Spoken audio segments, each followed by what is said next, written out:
Hello po mga kababayan, kamusta po kayong lahat? And once again, welcome back to another episode of Simply Talkies Vlog.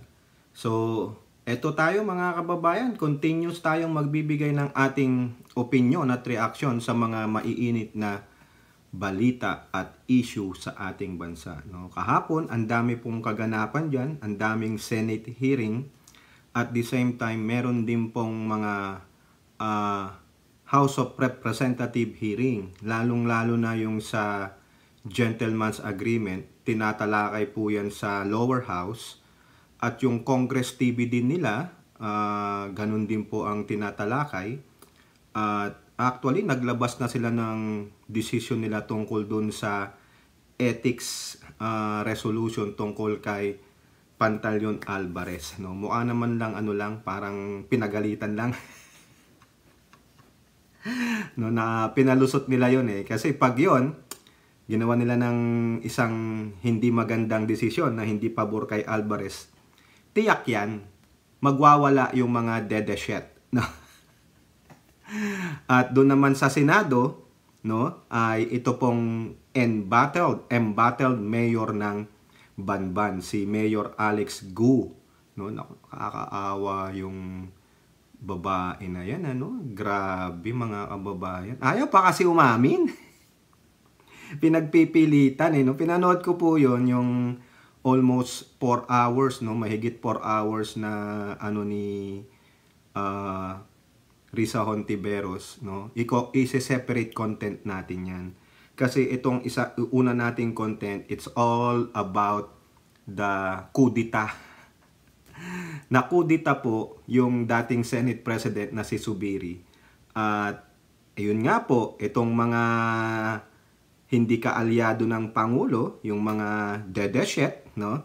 Ang sinisisi ay ang Malacanang na naman. Wala ka talagang paglagyan sa mga to, mga kababayan. Nakakaurat ba na walang ibang sisisihin kundi ang Pangulo. Lahat na lang ng gusto nila isisi sa Pangulo, mga visit Nakakaasar talaga, no? Hindi mo malaman kung saan ka lulugar sa kanila no? Pero may paglilinaw po diyan yung nagsimula ng kudita, yung leader ng kudita. So yan ang pag-uusapan natin together with eto nga po, meron na naman pong sinabi ang inyong Senator Darak. Siyempre, kung merong Darak dito sa Amerika, meron ding Darak sa Pilipinas. Yun nga lang, naging senador. At meron pong dumedepensa sa kanya. Yun po ang ating pag-uusapan. No, wala po tayong video, kundi puro article. Dami po ito. Daming article tayong nakuha. Pagsasama-samahin na lang natin lahat. No, sana pagtiyagaan nyo muna. At bago tayo magpatuloy, tayo po ay magbibigay pugay sa lahat ng ating channel members, followers, subscribers, nagla-like at nagsishare ng ating mga videos, sa mga team replay, sa mga nagsishare ng kanilang blessings, no? Sa mga kasamahan natin dyan sa video premiere, sa chat box at sa comment section, the likes of Maricris Hernandez, si Elora Liz, si Kai, si Tita Aurora, at sa buong Palawan, Zambales, Norte, at sa buong West Philippine Sea, yung mga advocate po ng West Philippine Sea, shout out po lahat sa inyo. Kay Ai Chang, kay Miyu, Kaluyal Wanabet, Kaluyal Senchang, kay Beth M, mga nasa Japan yan. Yang 5 nabanggit natin, no, puro mga Japan. Ohio gozaimasu, no? At si nakalimutan ko na. No, sino ba 'yun? Yung isang kaluyal, nakalimutan ko tuloy.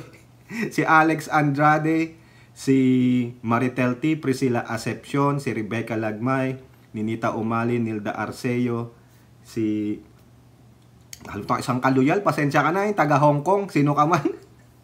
At nandito po yung kasamahan ni Miss Beth M sa kanilang grupo na Friends for PBBM na si Miss Suzette Ballesteros.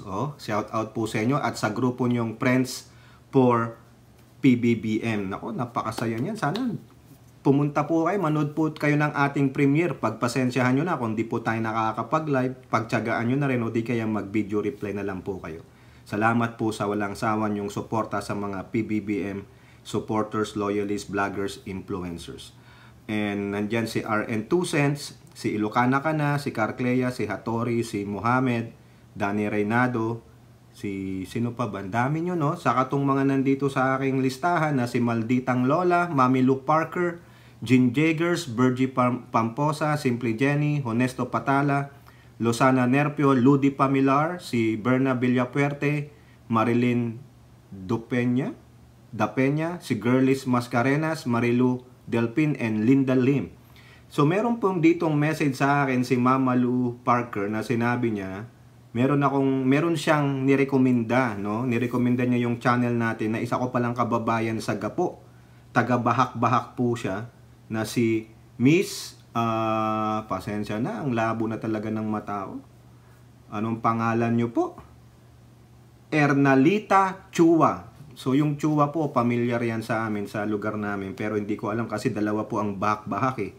Isang east, isang west. So nais kong malaman tong taga saan siya. Pero maraming salamat po Miss Parker. Okay? So nandiyan po sila. At eto nga po tayo sino pa ba yung mga babanggitin natin dito? Okay, ako naghahang yung aking computer, mga kababayan. Ayaw na yata tayong patapusin dito sa mga shoutout na ito. Ang dami po kasi nagpapa-shoutout, mga kababayan. Pagpasensyahan nyo na. Hahanapin lang natin. Okay. Nandito din po yung si shoutout daw from Balanga, Bataan, si user whatever. Hindi man nilagay ang pangalan. No, basta user something lang siya from Balanga, Bataan. Kapitbahay po namin yan sa Gapo, Balanga, Bataan. Si Myla Briones, nagkomento po siya diyan, no? Watching from UAE. Yan. Okay. So, sino pa ba dito na nagpapa-shoutout? Wala na yata. Ang mga Hudas Bao. Mr. Toki, hello. Watching from London. Si Reby Lomboy. Grabe meron pa ako nakita dito nagpapa-shoutout no? Wala na yata. Yun na lang po yata yun. Yung from San Francisco siya nagpapa-shoutout, kung sino man po kayo. Pasensya na. Hindi ayan siya nga. Ay hindi, wala na.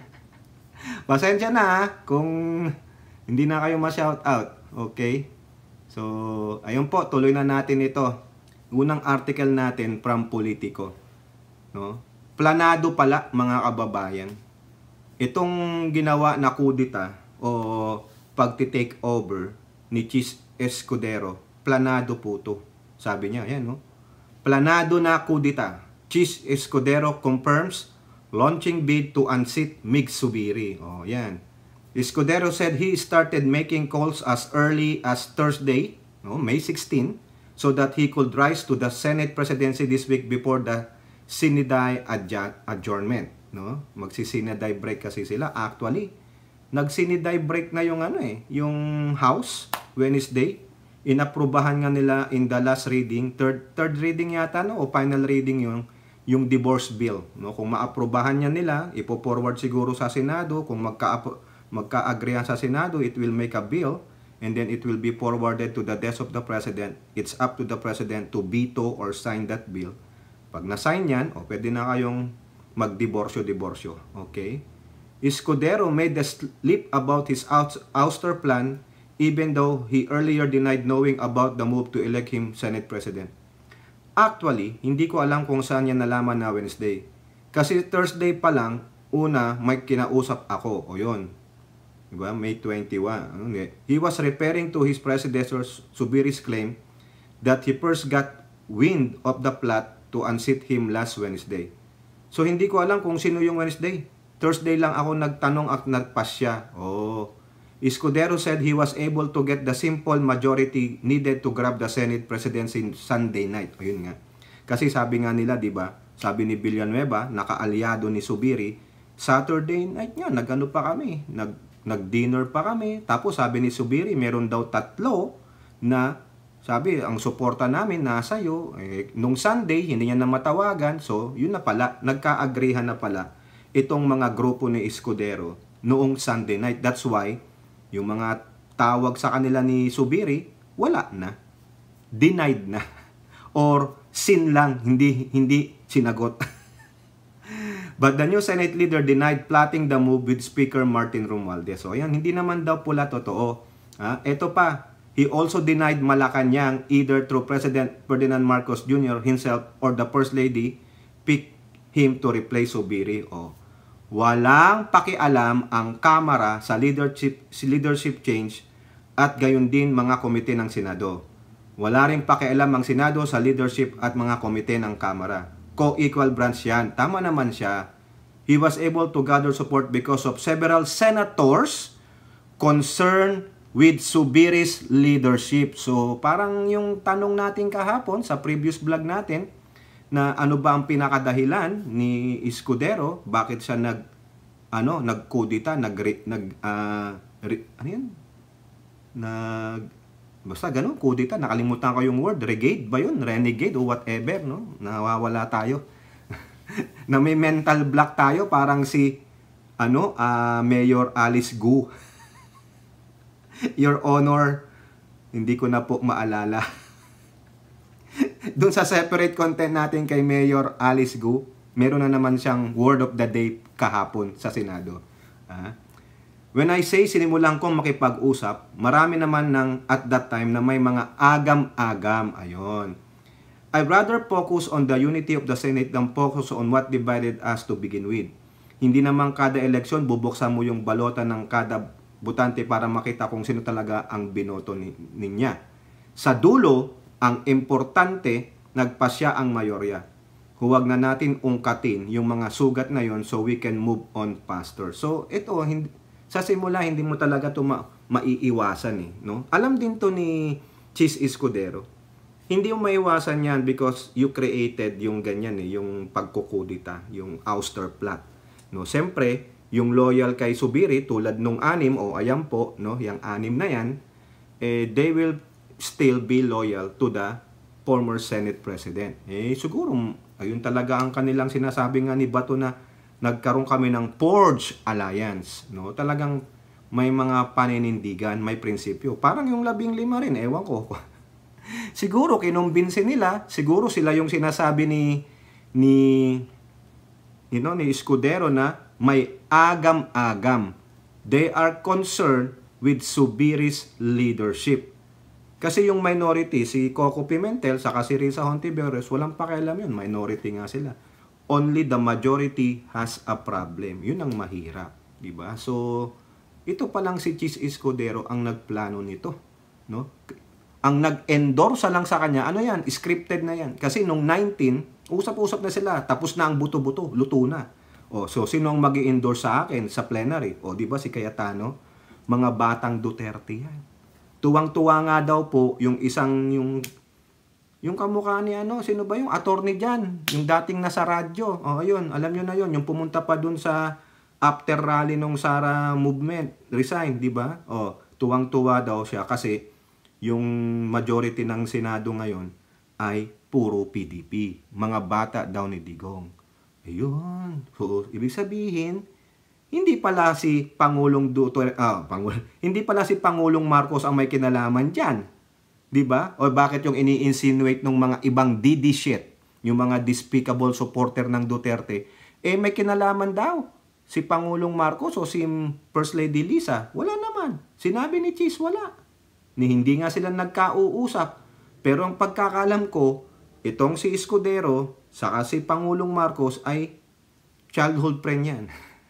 Kasi yung tatay nitong si Escudero naging katrabaho po ni Pangulong Marcos Sr.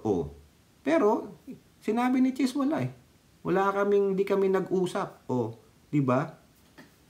Tapos dito po sa balita ng ABS-CBN, kinonfirm din nila yan. Pareho lang po ng title, in English lang, pinlano lang, campaigning for Senate presidency last week, si Chis Escudero. Kasi feeling ni Chis, kumbaga, kumpiyansa na siya na maging isang Senate president. Kasi ang tagal niya na ring senador . Nakita niya na yung galawan, paano mamuno, paano lumakad to. At the same time, lawyer po yan, no? Oh. Ito pa, sinasabi pa ni Jinggoy, dito, Senate President pro tempore, ito po yung right hand ni Escudero. Kung sakaling wala si Escudero sa Senate, halimbawa, sinama siya ni Pangulong Marcos sa foreign trip, ang tatayong Senate President, si Estrada, kasi siya ang pro tempore. Dati po itong hinahawakan ni Loren Legarda. Diba, ginib up niya nga yan, niresign niya. Jinggoy Estrada maintained that neither he, the palace, nor Speaker Martin Romualdez had a hand in the ouster of former Senate President Mig Zubiri. No? Walang outside force. Ganon.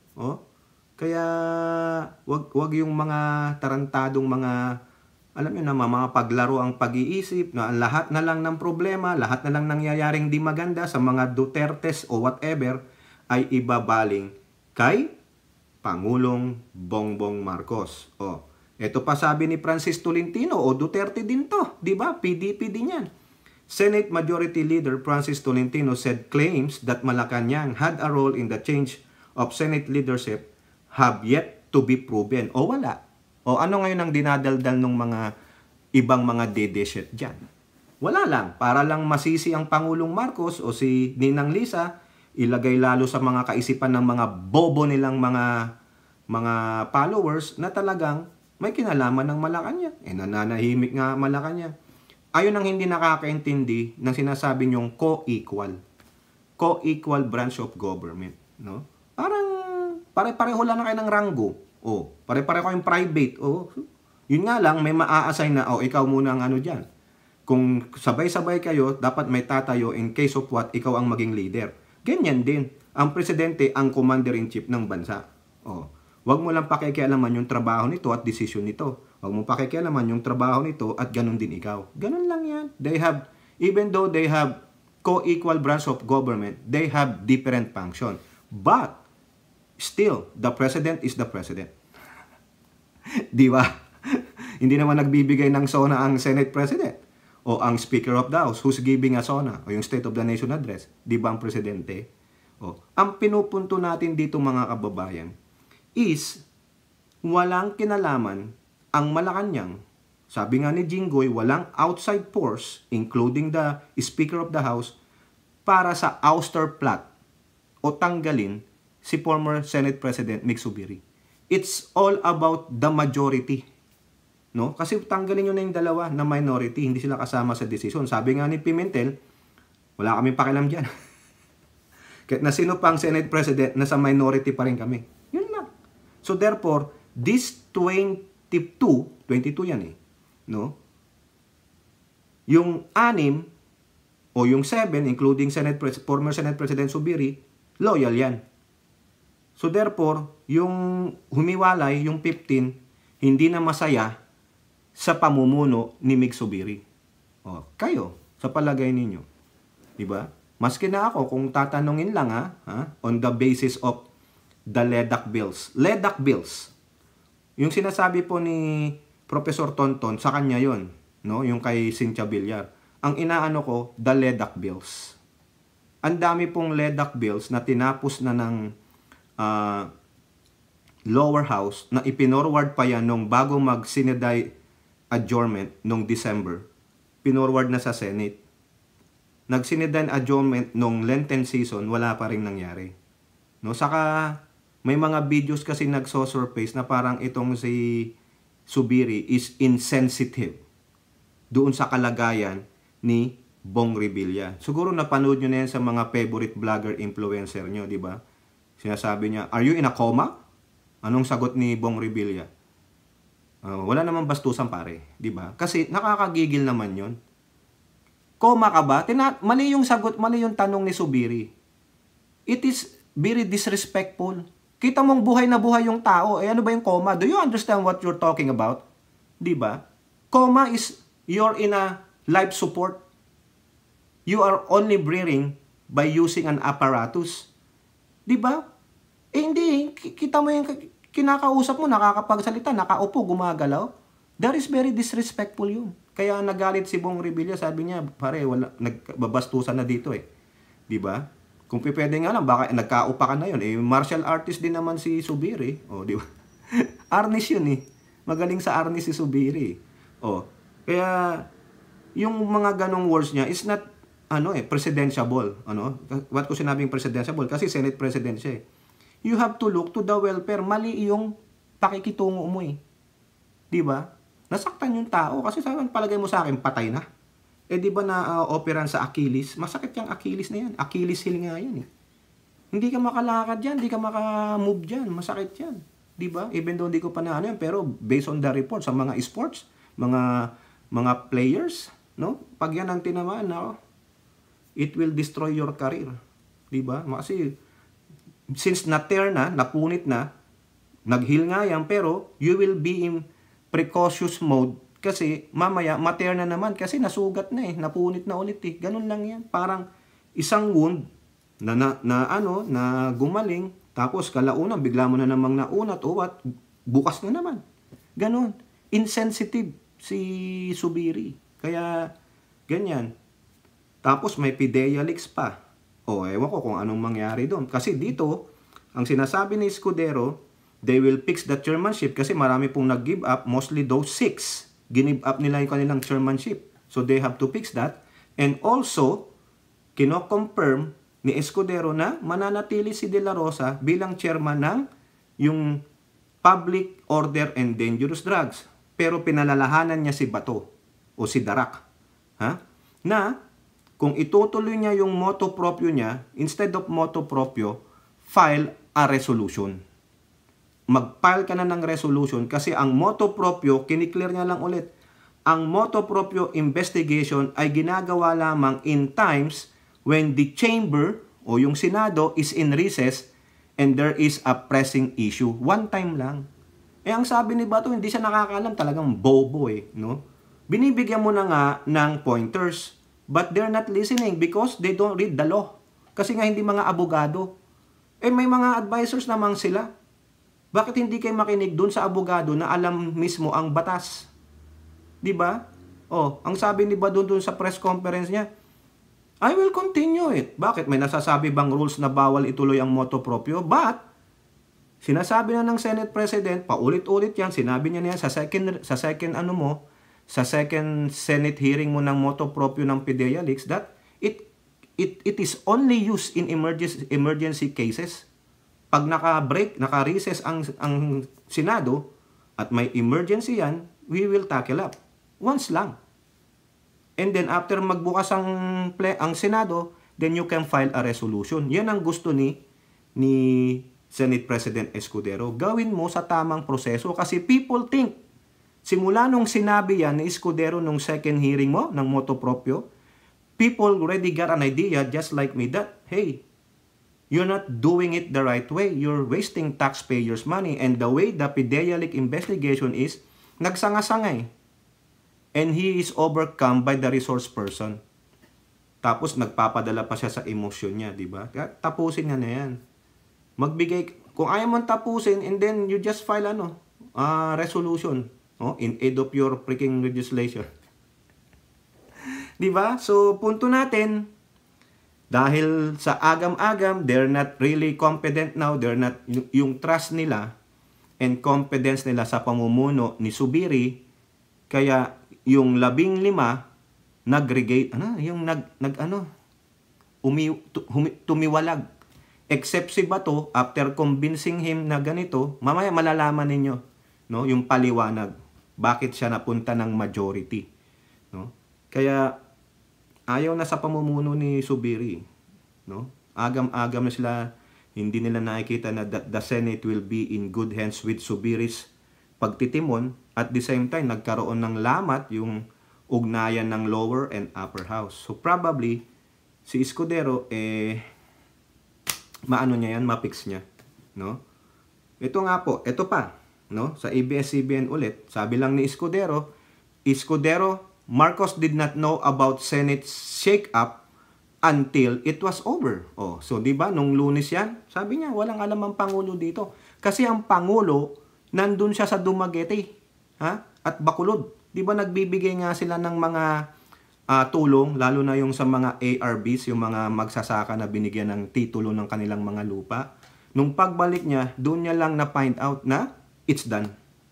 Kasi wala namang kinalaman ng Pangulo dyan eh. It's only the Senate, it's them.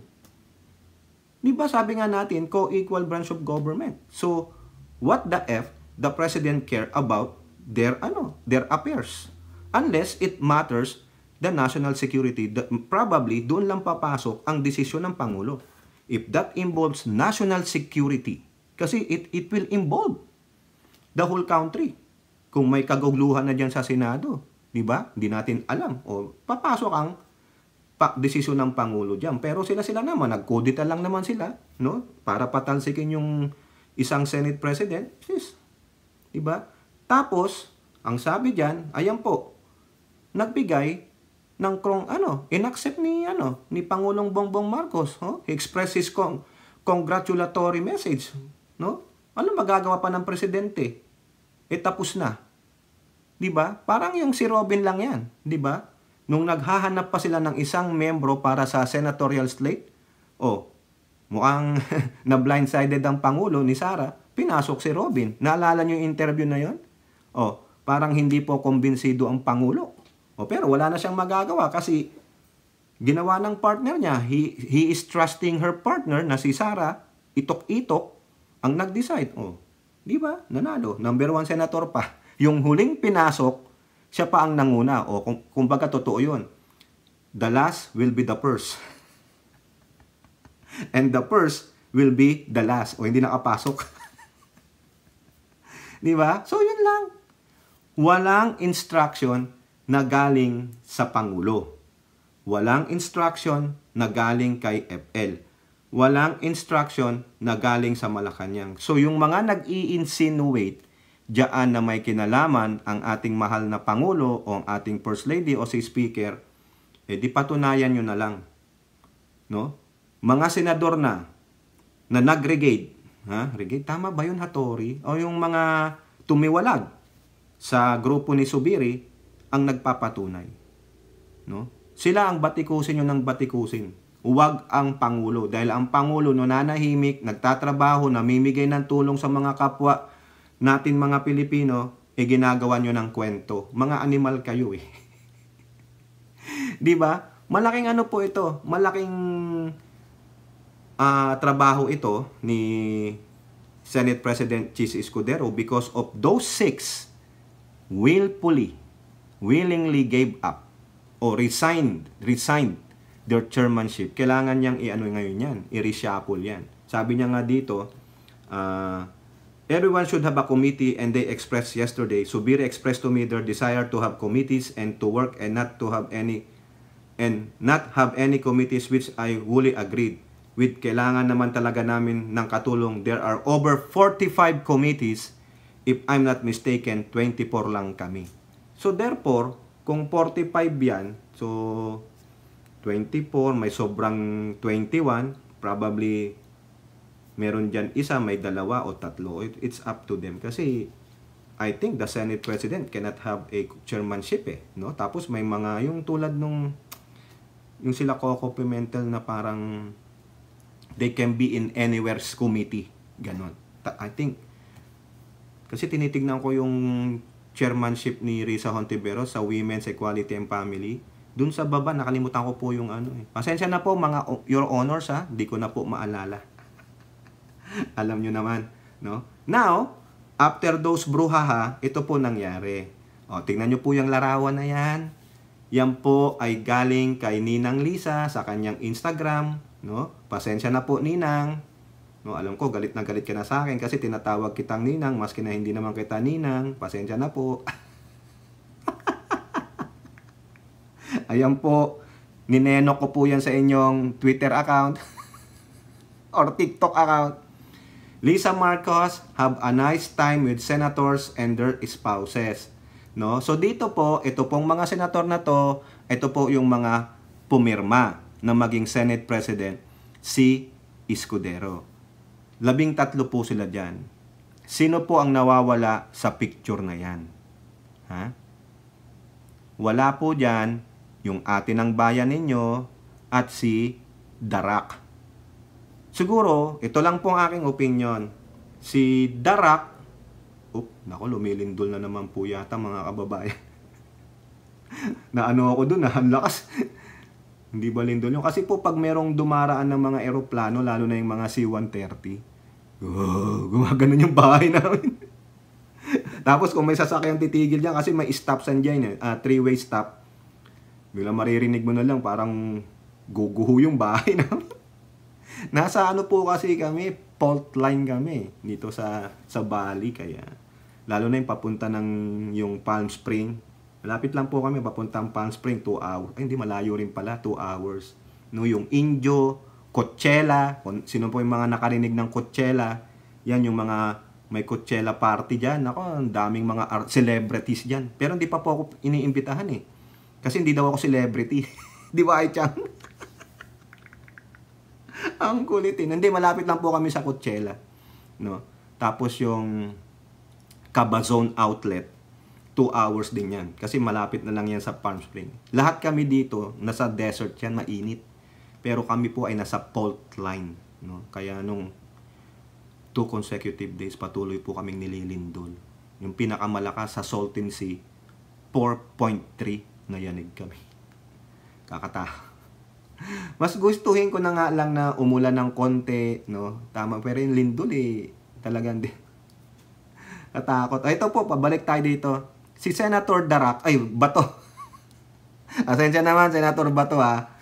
Huwag kang mapipikon. Huwag kang sasabihin, you're a liar. Paano naman ako naging liar, Senator Bato? Eh di ba ang English ng Bato is rock? Darak. Iba nga lang spelling ko kasi ako ay Pilipino. May accent ako, heavy accent ako. Tinutokso nga ako dito eh. You got a heavy accent. So what? Ang panlaban lang sa mga yan, di ba Hattori? I was not born and raised here. Si Hattori, pag nag-English yan, sila Carclea, hindi nyo pumaanong mga Pilipino yan. Alien po yan. Yung dalawa na yan, alien. Hindi naman sila from Mars. Ewan ko saan galing yung mga yan. Baka beyond Pluto pa sila eh. No? Baka dinala ng mga transformer galing sa dark side of the moon. Ibig ko sabihin, yung dalawa na yan, pag nag-English, hindi mo maaninagan na meron silang accent. Ako lang po talaga. Wala tayong magagawa eh. No? Ganun talaga. Your Honor, Pilipino po ako. Ayan po, si Senator Darak, malamang wala dyan. Kasi sabi niya, nung Lunes, anniversary nila ng misis niya. Probably, sabi niya, I cannot go because I have to take out my wife. Which is good. No? Actually, pangatlo na po itong dinner na to eh. Kasi sabi po ni Senator Cheese, this is the 3rd time that I was invited. The first 2, hindi ko pinaunlakan kasi may mga engagement. So ito na to, no? Naging president na siya kasi nakakahiya naman na. Senate President ka na, i-ignore mo pa yung invitation sa'yo. Diba? Kailangan, nandyan. Asa kasi Madam Hart. Madam Hart, love you. Hindi po yung as a fan po. Gusto ko yun. Madam Hart, regaluhan mo naman ng Hermes yung asawa ko. Hindi ko po mabilan ng Hermes. Grabe yung Hermes na yan. 40-50 mil. Saan nakukuha ng ganong pera, Madam Hart? Ikaw naman. Alam ko madami kang Hermes bag. Mumulubi tayo, Carclea. Wala nga tayong sinasahod sa YouTube. Buti na lang. Si Madam Beth M. Sila Ilocana ka na. Si Carclea. Si Andrea Jong. Yan, mga nagpapa-super thanks. Wala na. Ayun lang. Tapos yung ads natin. 0.0001. Wala naman kaming pa-Gcash ni Carclea. Di ba, Mami Peng? Wala tayong pa-Gcash eh. Kaya, ano lang yung sahod natin po. Hindi nga ako makabili ng Coach bag eh. Hanggang flowers na lang si Tokis. Flowers galing pang Costco. Ako na lang mag-a-arrange. Buti na lang yung misis ko hindi ma-arts. Pero gusto niya Hermes. Madam Hart, baka may extra ka naman dyan yung pinaglumaan mo na. Kaya no? Hindi po, joke lang yun Talaga mahal po, hindi po. Can't afford. Ni Coach nga, dyan sa outlet, di ako makabili. Coach, Michael Kors, Yan. Nakikita ko yung mga kapwa natin Pinoy, dyan sa Cabason, sa San Isidro, yung mga outlet ng mga store na Coach, Michael Kors, gano'n. Sila, bagbag eh, nainggit nga ako. Ako hanggang window shopping na hanggang window shopping lang ako, mga kababayan. Eto ngang short ko, binigay pa ng anak ko. Binili niya doon sa store ng UC Davis. Mura-mura. Wala ako eh. Ganun talaga, tipid-tipid, no? Luxury lang naman yan. No? Tingnan nyo, wala nga ako ni isang relo, wala akong abubot. Di ba? Madam Hart, baka naman makarating sa'yo to, para matuwa-tuwa misis ko dyan. Nagdi-design siya ng Hermes eh. So, wala si Bato, wala rin si Madam Amy. Pero sa picture lang. Sabi dyan, nandito daw po si Amy Marcos. Late nga lang. Talagang Pilipina. Hanggang kailan late pa din. Di ba? Dumating daw siya after, tama ba? After ng group photo. Yung, kaya hindi siya nakarating. Ano ba ginawa mo, Madam Amy? Ikaw talaga. Ay, nako kung ako yan. Ba't ka na naman late? You are always late. You are truly a Pilipina. Pasensya naman po. Pinapatawa ko lang kayo. Para hindi naman kayo dyan no? Ay, nako. Elora, pinanonood mo naman to sa malaking screen, ha? Ikaw talaga, ha? So, nandyan po yung favorite nyong senator, si Wonderful Tonight, si Peter Alang Cayetano, si Tolentino, si Rapi Tulfo with Representative Jocelyn Tulfo, si Win Gatchalian, saka yung kanyang lovely, artista rin po yan yung kanyang, girlfriend. And then si Madam Hart, si Cheese, andyan po si Senator Grace po, naku, labo talaga ng mata ko, si Madam Lani, yung asawa ni Bong Revilla, siya ang nagrepresentante ng kanyang asawa. Si Jinggoy, si Mark Villar, yung asawa niya, si Manny Villar, kasi asawa niya po, si Cynthia Villar, si Lauren Ligarda? Really? Nandyan siya? Ha? At si Pia Cayetano. Yan. Pinaunlakan po nila. So, ano na pag-usapan dyan? So, therefore, ang insinuation na naman ng mga Kupaloids, ng mga Dedeshet, siyempre, gawa ng Pangulo yan, ni Lisa Smag, siyempre, mga tuta niya yan. Mga gunggong pala kayo Tingnan nyo nga yung mga yan. Ha? Ilan dyan ang galit sa Marcos family? Ha? Yung binalaura si Pangulong Marcos nung Vice Presidential 2016. Si Peter Alan. Di ba? Mga PDP kay Duterte. Sila. Tapos, aaten dyan. Mga gunggong ito yung tinatawag nyo. Ito yung magandang sign. Set aside nyo yung mga personal feelings ninyo, yung partido ninyo, work as one for the benefit of the country, for the benefit of your mga constituents. Yan ang inaasahan namin sa inyo. Dapat ang loyalty nyo nasa konstitusyon. Wala sa grupo, wala sa personal feelings against or whatever friends kayo. Kasi you are there, you were voted, no? You were put by the Filipino people to serve the interest of the people, not your own interest. Ang Pangulo, ang gusto niya, di ba nga, unity team? Tingnan nyo, kung sana galit siya kay Peter Alan, huwag ka pumunta dito, binaboy mo pamilya namin, binaboy mo ako hindi, di ba? O sino pa dyan? Ha? Alam ko si Jinggoy, saka si Cheese, mga childhood friends niya yan. Pero, out of courtesy, out of professionalism, and leader naman ng bansa yan, show your courtesy. Diba? Saka, ang Pangulo di nagtatanim ng galit No? Hindi tulad natin na, gago, binaboy mo ako, huwag ka dito. Diba? Wala pong nagpag-usapan dyan, it's just a gathering. Ayun po ang sabi nila dito. Ha? Sino ba yung mga kakampi niya? Sino ba tong mga kakampi ni Subiri na, tingnan nyo, si Ligarda nandoon, pero kakampi siya kay Subiri. Teka muna, tama ba ako? Sino ba nandiyan? Nandiyan nga si Ligarda 'Di ba? Pero kakampi siya ni Subiri, o at least si Legarda. Ibig sabihin, tama po yung sabi ni Win Gatchalian. Itong invitation na ito is 3 weeks pa. Hindi pa nangyayari yung ganyang kudita, no? Yung pagpapatanggal kay Subiri as Senate President. 'Di ba? Oh. So sinong nawala dito? Sinong wala dun sa 15? Kasi 13 minus 1 yun eh. Dahil hindi naman kasama si Legarda dun sa 15 eh. Na pumunta eh. Si Grace po, nandun pa si Grace po. Si Lito Lapid. Wala po si Lito Lapid.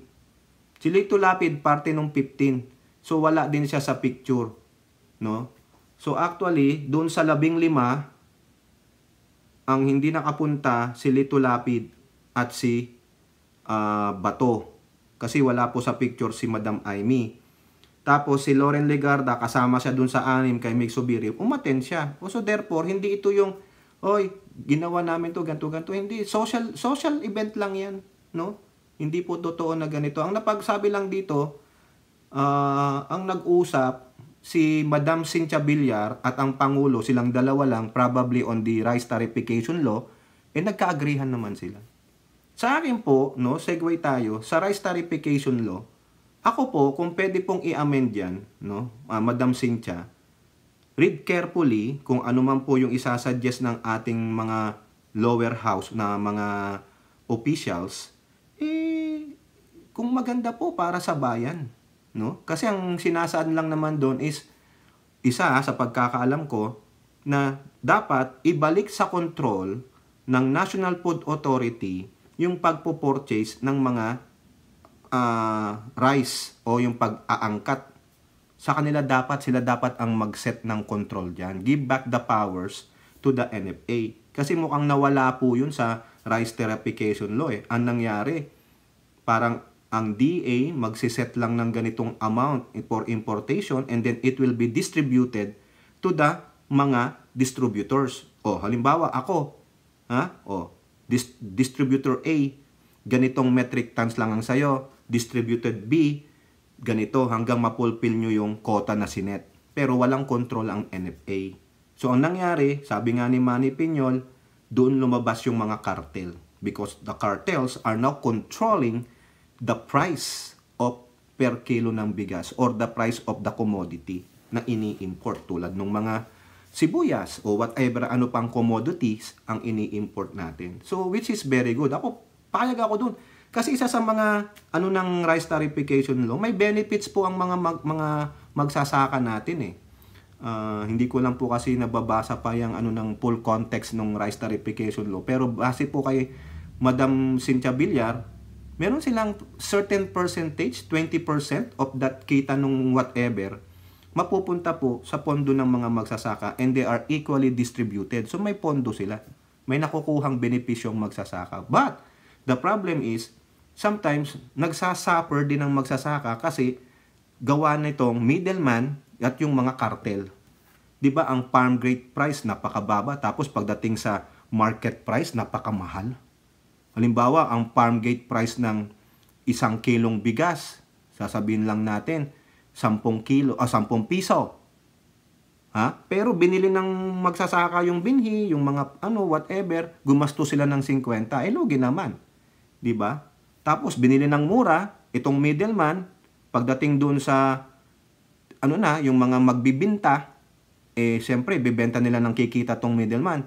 Tapos, pagdating naman dito sa mga nagbibinta, ibibenta rin nila ng may patong. Kasi sinong tinatamaan? Di ang consumers, ang talo, ang farmers, at consumers. Sinong panalo? The middlemen. Who are the middlemen? Yung bumili ng produkto sa farmers, saka yung nagbebenta ng produkto sa consumers. Ang gulo eh. Diba? Kaya nga ang gusto ng Pangulo, asikasuhin nyo yan. Diba? Saka yung pagbibigay ng mga titulo ng mga lupa. Sabi ng Pangulo, ang tagal. 4 na dekada. Yun nga, nabigyan ng lupa, 100 years old na siya eh. Tama ba ako? 100 years? No, may 82, sorry Nagsimula siya magsaka 1942. 82 niya siya. 80 years. Ha? Tama, 80 years. Sa kanya lang nakuha yung titulo ng lupang sinasaka niya. Pero tuwan-tuwa siya. Anong ginawa ng mga previous administration? Wala. Di ba?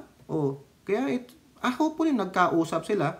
Saka daw po si Senator Legarda about the education, which is very good. Kasi separate content natin yung education na yun. Ewan ko, mga kababayan. So ako po, maganda ito, at least kahit papano, social dinner. Parang kayo-kayo magkakaibigan. Alam nyo kung sino laging present dyan sa social dinner na yan? Napapansin ko lang, ha? Yung magkapatid na Cayetano, si Rapi Tulfo lagi na dyan. The Vilars. Ha? Si Grace po. Si Grace po hanggang next year na lang yan. Ngayon, si Madam Hart, kung merong ganyan, lagi nilang makikita si Madam Hart na si beautiful lady. No? Pasensya naman. Nag-a-admire lang tayo. Okay, ito namang si Bato, yung sinasabi niyang he almost joined the minority bloc kasi hindi niya alam kung ano magiging decision niya. Di ba nagpipray nga siya? Itong si Bato, siya ang kawawa. Among the one that petition by Escudero, siya ang kinakawawa ng netizen. Kasi nagdaldal ka pa Tapos nagdrama-drama ka doon. You don't have to do that. Dapat kung ako sa'yo sa Bato, tumigil ka na lang. Sometimes, yung pagiging no comment, gano'n, nakakabuti. Pero wag naman puro na lang palagi. Diba? Nangyari, nakita mo, masyado kang emotional doon, payakap-yakap ka pa, tapos nagpa-press con ka pa, nagpray ka pa, pa-epal ka Diba? He almost sided daw sa minority. Kung buti na lang daw, kinausap siya. Yan they persuaded me na mag-majority ka. Pumasok sa opisina sina Cheese at Alan. Sabi nila na kahit panalo na kami, insignificant na yung pirma ko, still, very magnanimous sila to offer me to join the majority. Yan. Kahit pa kasi sinabi-sabi, di ba? Ngayon, yung kaibigan mong si Zubiri, nagtatampo sa'yo. You just created animosity between you and Zubiri. Masyado ka kasing epal. Hindi mo matikom yung bibig mo minsan, no? Just play along. Di ba? Ikaw talaga, military ka pa man din. Hay! Ewan ko ba? Eto po.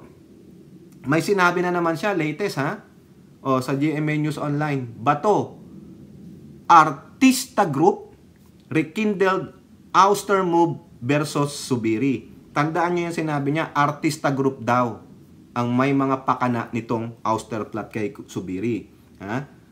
An earlier plan to oust Senator Zubiri from Senate presidency was pended off before it was rekindled by senators in show business. Ayun ang sabi ni Bato nung Wednesday. Ito ang sabi niya. In an interview unang balita, De La Rosa said the ouster mood was revived. Yun na nga. Na-revive, yung tulad nung sinasabi ko sa inyo kanina, yung si Zubiri, nung sinabihan niyang, nakakoma ka ba? Ayun, nasaktan ng damdamin. Nakakasakit damdamin talaga yon. Diba, nagsalita nga si Escudero doon, si Villanueva, no?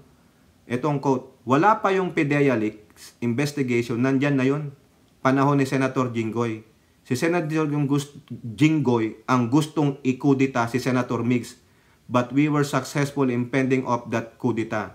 Kasi nga, di ba? Kaya nga sinabi ni Bato, Artista Group. Sino ba yung mga artista? Si Jinggoy, si Lito Lapid, si Ramon Revilla Jr. Saka sino pa? Si Robin. Si Robin, kakampi yan kaya malamang, pwede rin kasi artista yan Si Robin, join the club lang yan si Robin So, ilan silang artista? 4. Tama? Correct nyo ako kung nagkakamali ako ayun ang daw gustong magpatalsik kay Zubiri pero na-pend off nila. Ngayon, ano nangyari? Because of this PDEA leak, nadagdagan ba to? Dahil sa sobra kang epal, ayan. Okay? So, nagpasya na si Escudero. This is worse. Ang masakit yung sinabi niya kay Bong Revilla, no?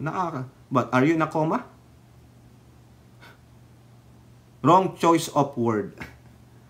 Ngayon, narikindle na lang itong another effort, particularly sa grupo ng mga artista. Ayun ang sabi niya. De La Rosa made the remarks after Zubiri said that his defense of the senator's inquiry cost him his position as Senate President. I'm not trying to fend off itong mga pagsisisi. Sa akin, sinisisi, pero gusto ko lang mag-share sa inyo ng impormasyon na nagre-trigger itong pag-alis kay Senator Migs nung nagalit yung mga artista. So artista group pala. Yan. He said Senator Francis Tolentino and Senate President Francis Escudero moved that they will allow Revilla to join the session online. Nag-attend siya physically. Lumala ang kondisyon niya. Namaga ang kanyang paasa. So nakiusap si Tolentino at Chis na kung pwedeng pagbigyan ni si Senator Revilla. Dinicline ang ruling ni Senator Migs. Ayaw niya. Ayun pala yun. Doon na-trigger yung mga artista. Sumama ang loob. Si Robin, si Jinggoy, doon nag-start. Ayan galing kay Bato yan. Yung pala yun. So, gawa nga noon. So, legit na legit yung video. Wala kang kawala. Zubiri, ikaw pala. Ikaw din insensitive ka. Hindi ka ba nagre-research na ang sakit ng Achilles heel na injury? Gabi ka naman, no? Ito naman, sumagot naman dyan si Padilla. No? Dumedepensa po siya kay Bato. Pero, he clarified something. Sa Manila Bulletin, Padilla asked for understanding on Bato's Senate leadership decision. Ayan. Senator Padilla on Wednesday called for understanding. Intindihin na lang daw natin. Bakit ganon si Bato? Nakakaasar namang intindihin niyang epal na yan. Nakakaasar intindihin ang kabobohan. Nakakaasar intindihin ang pagiging walang kwentang PDEA leaks. Hindi nakikinig. 'Di ba?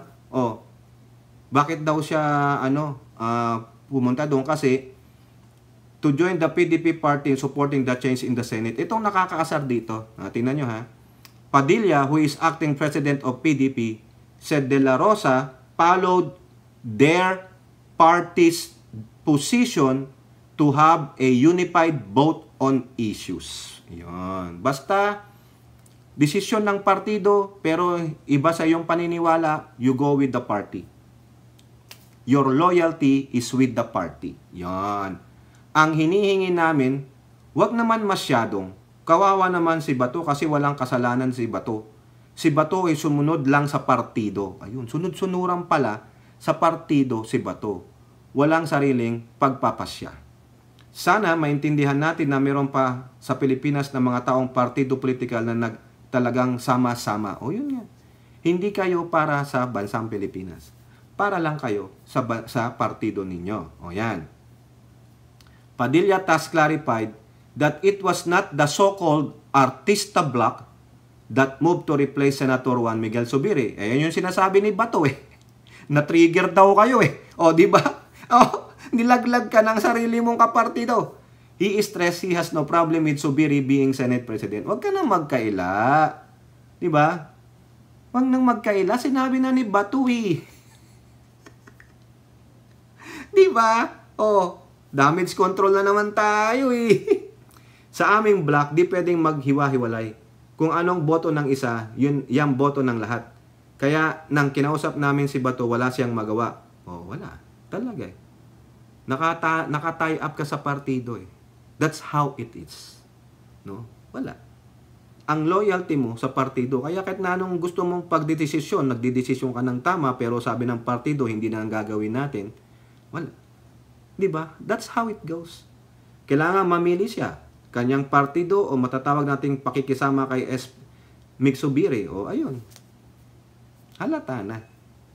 Siyempre nanig ang pagiging party man niya kasi yan hikain ng PDP. Kailangan sumunod ka sa sinasabi ng partido. Kaya ang artista block o anumang block yan, hindi po partido naming PDP laban. Ayan. Has prevailed. Ayan. So, nakita niyo yung pinupunto natin. Basta desisyon ng partido, wala kang magawa. You have to follow the party's ruling. You have to follow the party's decision. Wala. Na-tie up ka. Kaya wala kang magawa. Pero ang iniskwil ni Bato, the artista block. Sabi ni Robin, hindi po. Bahala kayo sa buhay nyo. Pare-pareho naman kayo. Di ba? Dahil doon, dahil sa video na yan, yan, sama na natin. Dahil sa video na yan. Concerning a member of this chamber with medical devices, apparatus, and apparently under rehabilitation, Mr. President, is he really required to be physically present? There will be good days, I assume, and there will be bad days. On good days, I'm sure he will attend. On bad days that he really cannot, all he has to do is to inform us without need of questioning his or any one of our members' motive or intent in not being able to attend. Yes. Mr. President, I joined the sentiments of our dear colleague, the gentleman from Sorsogon, 2 weeks ago. In the opening of our session, Mr. President, this representation made that motion, Mr. President, that while our good colleague, the gentleman from Cavite, underwent surgery, and it's not a simple surgery, Achilles heel is a major injury. And we made mention that Senator Revilla can participate online while he regains his mobility. You're not bedridden. Are you in coma? Are you in coma? Are you in coma? Hindi Huwag ka ganun. pare. Pastusan na tayo dito eh. Nire-respeto kita. Don't do that to yourself. We're rules-based. Mabutuhan na lang. Hindi na pwede kasi dapat unanimous consent. A few moments later. A point of inquiry, Mr. President. The Senate President mentioned unanimous. May I know what is the correct answer? Because I look at section 121 on the suspension of the rules and I get the impression that the motion is to be approved by a majority of the senators present, there being a quorum. So it's not unanimous consent, Mr. President. Yeah, I know. I must have been mistaken. I must have been mistaken. It used to be unanimous. Yes, Mr. President, and the gentleman is correct that when it comes to suspension of the rules, our section 121 states that it is approved by majority of the senators. Thank you, Mr. President. Nung namaga pala, nag-worsen yung condition ni Bong Revilla. Nagalit yung mga kapwa niya artista. Naging personalan na. Kasi ayaw ni Subiring mag-online. Parang si Bato na ayaw niya ring mag-online yung mga resource person niya. Kinudita tuloy siya. Diba? Kumbaga, walang empathy si Subiri. Pero ako naman, intindihin mo naman, that's really suck yung magkaroon ng injury ganyan. Baka sinasabi ni Subiri, hindi naman dito nangyari yan sa workplace ang Achilles heel mo eh. No matter what, an injury is an injury. There's nothing to blame. The only thing you can blame is the person itself. Pero accident or an injury, it's an injury. Diba? How can you blame that? Nangyari na yung nangyari. So all you have to do is show compassion or empathy to that injured person. Ang nangyari, wala eh. Namilit ka, so therefore, they force you they force you to get out. So, pasensya. No? Pero si Bato may iniskwil. It is started by the artista block. Ang ingay kasi ni Bato. Ang kulit mo, Bato. Di ba? Kayo po, ano pong inyong masasabi? Comment down below. And don't forget to like and share. Hope to see you on our next videos. Bye-bye. God bless.